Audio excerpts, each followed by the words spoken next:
Olá! O Justiça em Questão de hoje fala sobre a responsabilidade de parques e clubes pela segurança dos frequentadores. O desembargador do TJMG, Dorgal Andrada, comenta os 20 anos do Código de Trânsito Brasileiro. Os profissionais autônomos estão com nota vermelha na lista dos consumidores. Como melhorar essa relação? Saiba como participar do projeto em que a população pode conhecer os prédios do Judiciário e aprender sobre o funcionamento da Justiça. E mais, um passeio pelas comarcas mineiras e explicação de termos jurídicos para você entender melhor os seus direitos e deveres. Fique com a gente, nossa edição começa agora.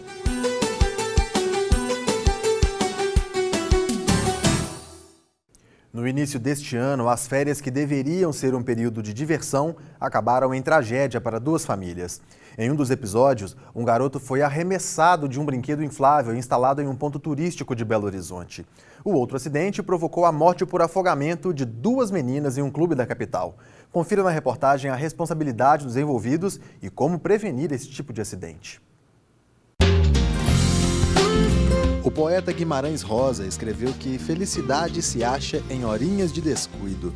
Mas, quando se fala de lazer em clubes ou parques, a falta de atenção pode acabar com a alegria. Acidentes principais que nós temos são os princípios de afogamentos, os cortes e, dependendo do local da cachoeira também, nós temos até acidentes mais graves, né? Como lesão da coluna cervical. Para evitar acidentes assim, foi sancionada na capital mineira uma lei municipal. O texto estabelece que clubes devem manter sinalização de advertência e salva-vidas nas piscinas. De acordo com este advogado, além das normas do município, outros textos podem ajudar quando casos de grande comoção, como os ocorridos em Belo Horizonte, chegam à justiça. O direito brasileiro já tem um estatuto normativo que regula regras de conduta e o dever de indenizar em situações como essa. Se a questão, por exemplo, o Código Civil, numa questão que envolve particulares. Você tem, por exemplo, na Constituição Federal, uma regra de responsabilidade pelo agente público, em razão lá no artigo 37, parágrafo 6º, que ele tem o dever da responsabilidade objetiva em relação de atos ou danos gerados no exercício de uma prestação de um serviço público. O CDC também?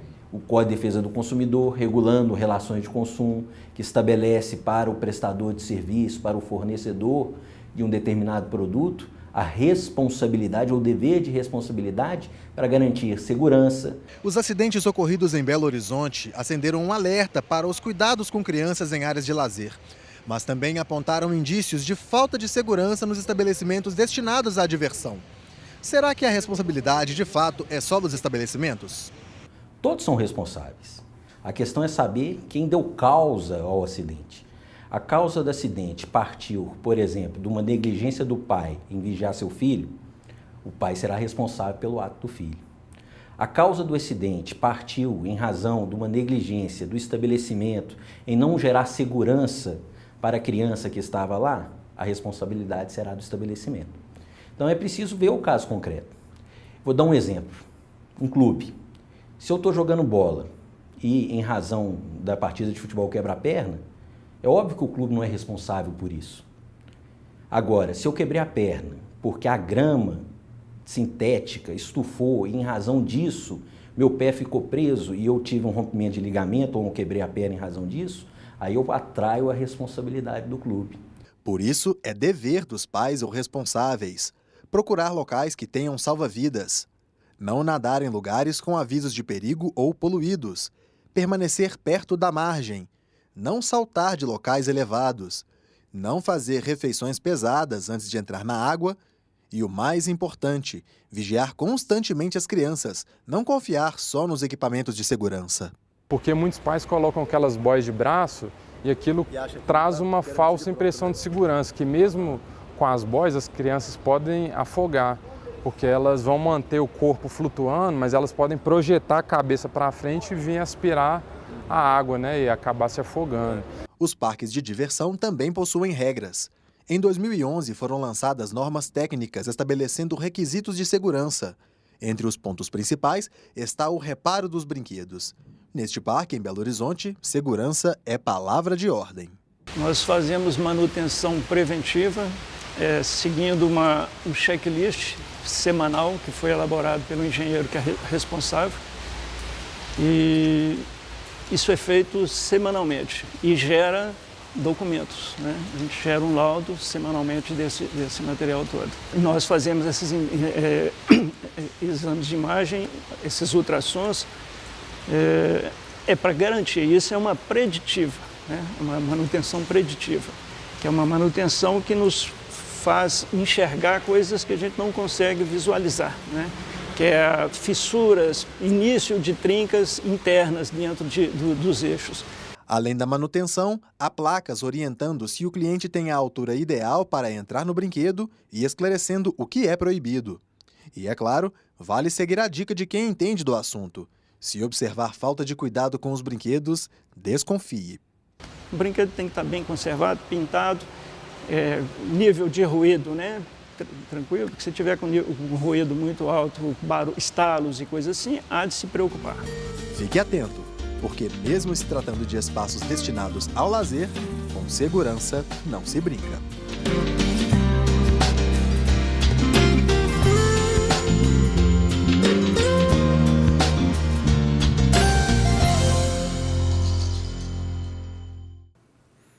Segundo dados da ONU, pelo menos 3.000 pessoas morrem diariamente no mundo em ocorrências no trânsito.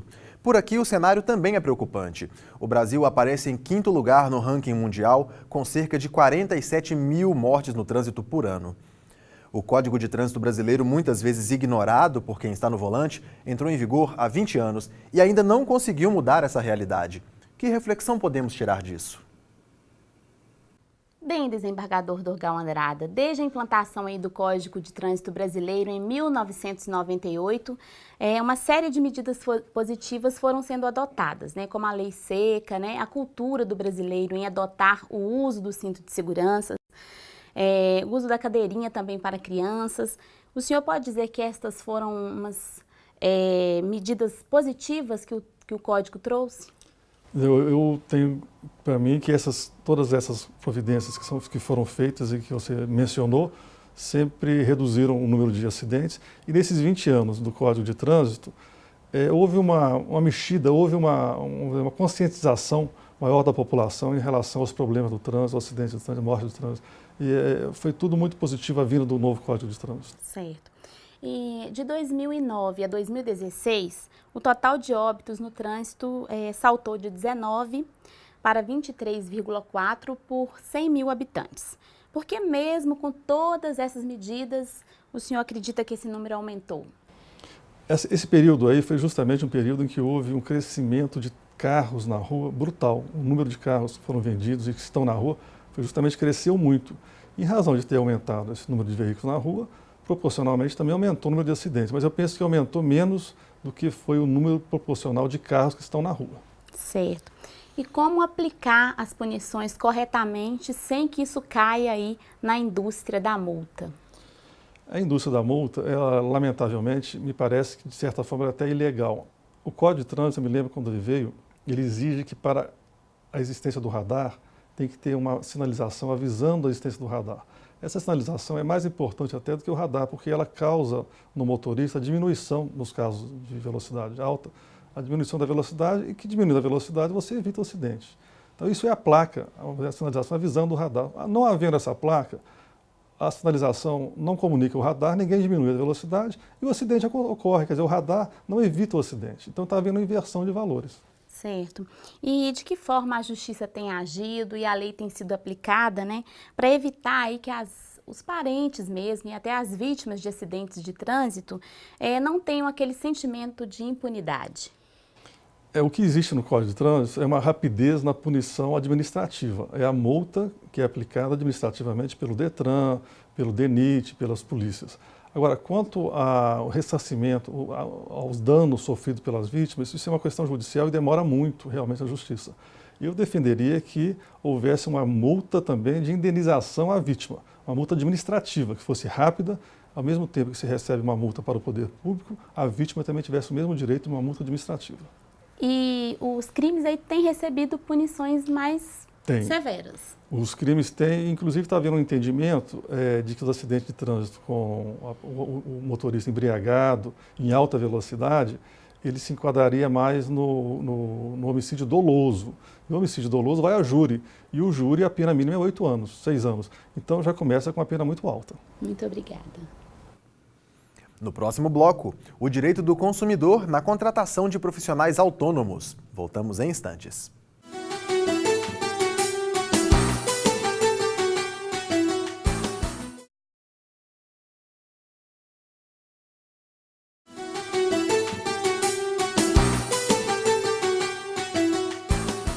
Estamos de volta com o Justiça em Questão, um programa do Tribunal de Justiça de Minas Gerais. O mapa das comarcas de hoje vai até Contagem conhecer o que a vizinha da capital mineira tem a revelar. Confira. A comarca de Contagem, localizada na região metropolitana de Belo Horizonte, possui apenas uma cidade. O nome do município é uma referência a um posto fiscal instalado em 1701, que tinha como objetivo fazer a contagem do gado. Com aproximadamente 650 mil habitantes, a cidade é uma das que mais recebe processos anualmente. Foram mais de 45 mil no último ano. Para melhor atendimento à população, um novo fórum está sendo construído em Contagem. Com o término das obras previsto para o primeiro semestre de 2018, o prédio abrigará 406 varas e contará com um salão do júri para 200 pessoas. O local será acessível a pessoas com deficiência e terá ar-condicionado ecológico. Um dos casos mais famosos e que atraiu a atenção de toda a imprensa nacional para a comarca foi o julgamento do ex-goleiro Bruno Fernandes. O jogador de futebol, que passou por clubes como Atlético Mineiro e Flamengo, foi preso acusado de ordenar a morte da modelo Elisa Samúdio. Após 5 dias de julgamento, o ex-goleiro foi condenado a cumprir pena de mais de 20 anos de prisão.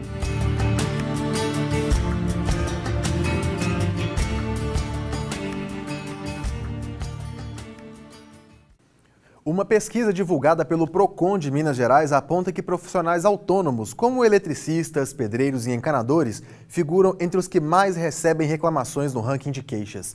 Por um lado, eles não querem ficar com essa má fama. Por outro, os consumidores também fogem do prejuízo. Uma iniciativa conseguiu trazer tranquilidade para os dois lados. Glauco é um profissional autônomo e logo ele, que sabe bem a importância de escolher quem contratar, teve que enfrentar um problema. Eu convidei um profissional na época, um pedreiro, e combinamos que ele faria a reforma de um apartamento. Ele me disse que seria uma coisa de qualidade, um serviço de qualidade, mas quando você vai botar na prática não foi isso. O problema vivido por Glauco é mais um nas estatísticas. Dados do PROCON de Minas Gerais apontam que em 2016, encanadores, marceneiros, pintores e pedreiros estavam entre os 10 mais reclamados no setor de serviços. O Código de Defesa do Consumidor trata da responsabilidade dos fornecedores de produtos e serviços. Mesmo assim, as principais queixas registradas, segundo o relatório do PROCON, foram por falta de qualidade do serviço e atraso na entrega. Para não serem associados a essa má fama de alguns profissionais autônomos, vários deles resolveram se cadastrar no movimento das donas de casa de Belo Horizonte. E o MDC fez até uma cartilha. Nela estão informações para profissionais que desejam fazer parte da lista de prestadores de serviço e para cidadãos que desejam contratar algum profissional. Segundo a presidente do movimento, basta um telefonema para conseguir atendimento. Pode ligar para o movimento através de um telefone 3274-1033 e aí ele vai dizer qual tipo de profissional que ele quer para realizar o serviço. Glauco se cadastrou no MDC e agora recebe diversos chamados de clientes. Atende usando o crachá do movimento e faz tudo como manda o Código de Defesa do Consumidor.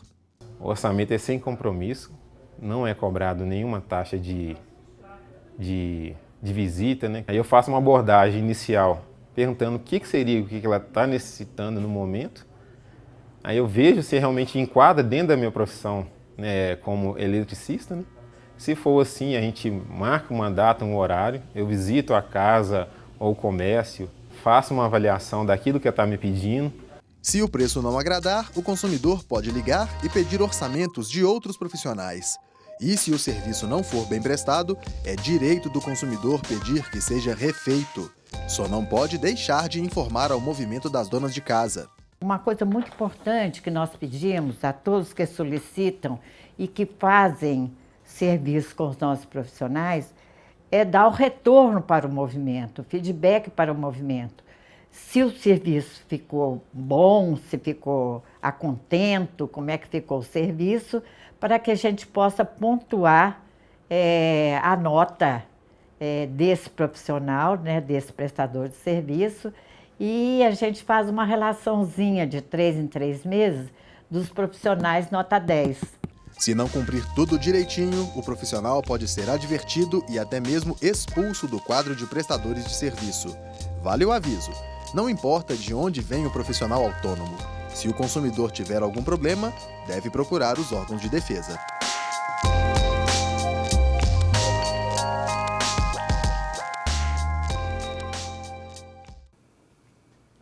O quadro ABC do Judiciário está aqui para explicar o que significa isonomia.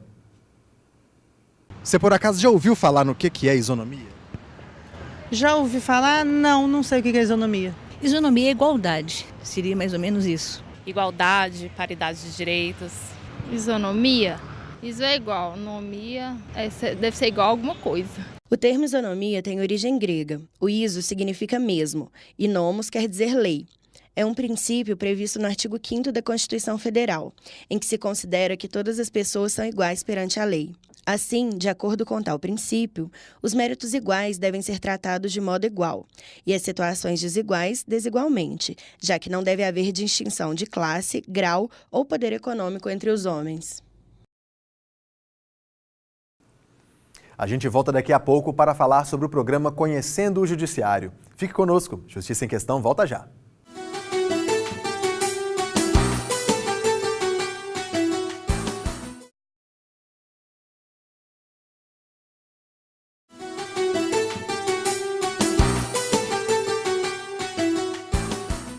Você está assistindo ao Justiça em Questão.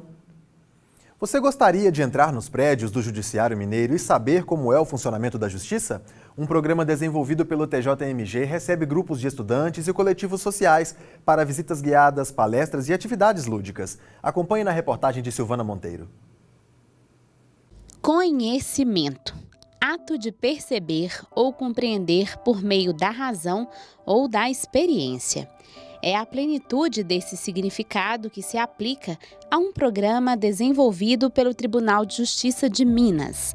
O Conhecendo o Judiciário, como o próprio nome sugere, é um convite ao cidadão para contemplar de perto o funcionamento da Justiça. Os servidores que atuam com o programa orientam visitas aos prédios do Judiciário com a apresentação de vídeos educativos, palestras com magistrados, além de atividades interativas. O programa foi criado em 1999, depois de uma pesquisa de opinião feita com a sociedade mineira. Identificou-se assim, um grande desconhecimento do judiciário, né, acerca do judiciário.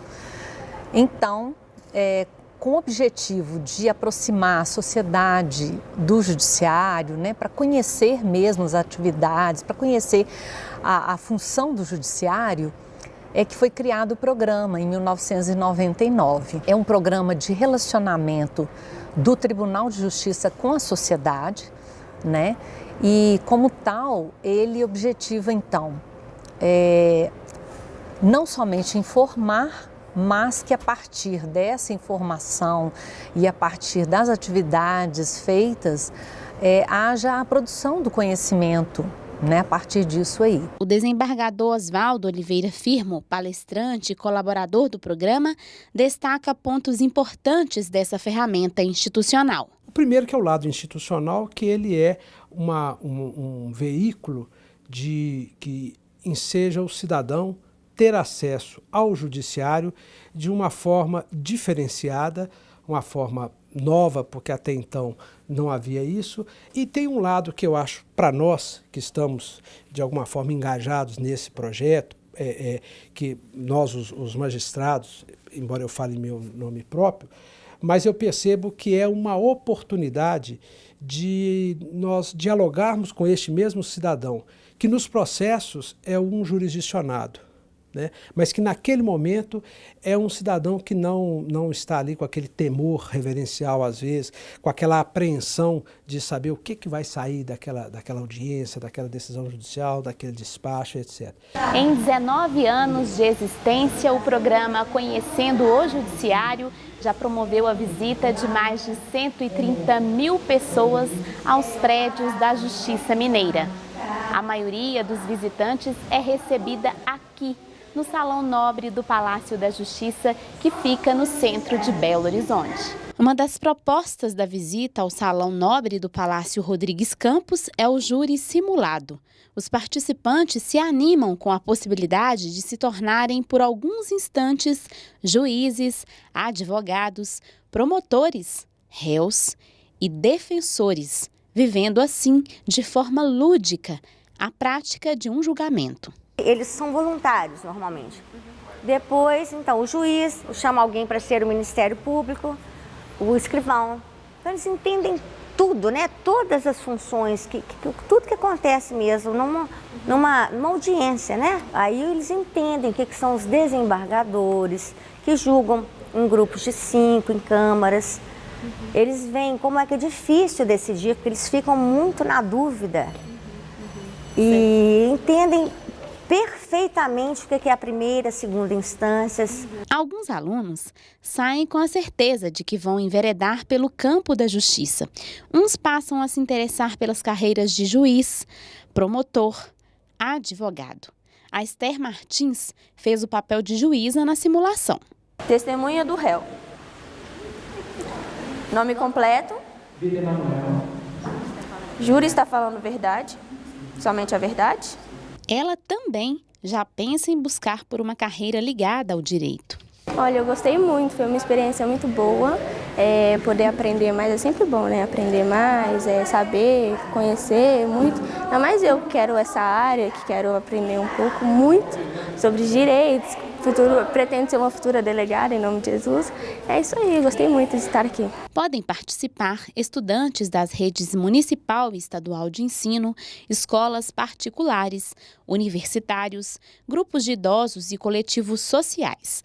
O programa também leva juízes e desembargadores a escolas da comarca para conversarem com os alunos sobre direitos e deveres, cidadania e combate à violência.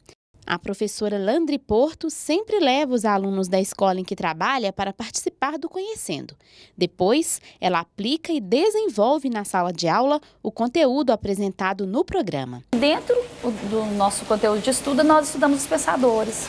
E os pensadores iluministas, um dos principais é o Montesquieu, que vem falar da divisão dos poderes, que a concentração de poder ela é ruim.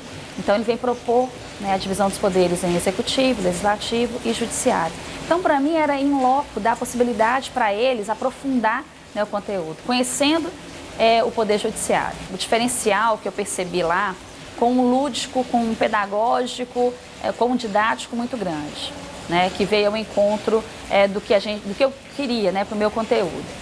E em segundo, porque tornou eles mais conscientes, com relação à cidadania, aspectos de democracia.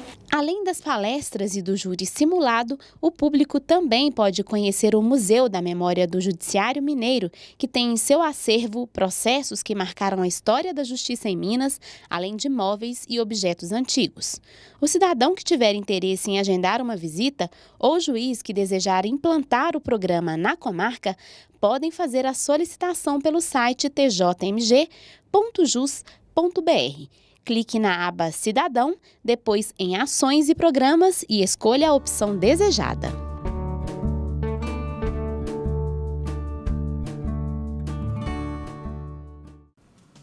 O Justiça em Questão também está na internet. O conteúdo desta e de outras edições pode ser acessado no portal do Tribunal de Justiça. Clique na área Comunicação e depois em Justiça em Questão. Ou veja pelo canal no YouTube. Comente, proponha temas, participe do nosso programa. Envie um e-mail para justiçaemquestão@tjmg.jus.br. Um grande abraço e até a próxima edição.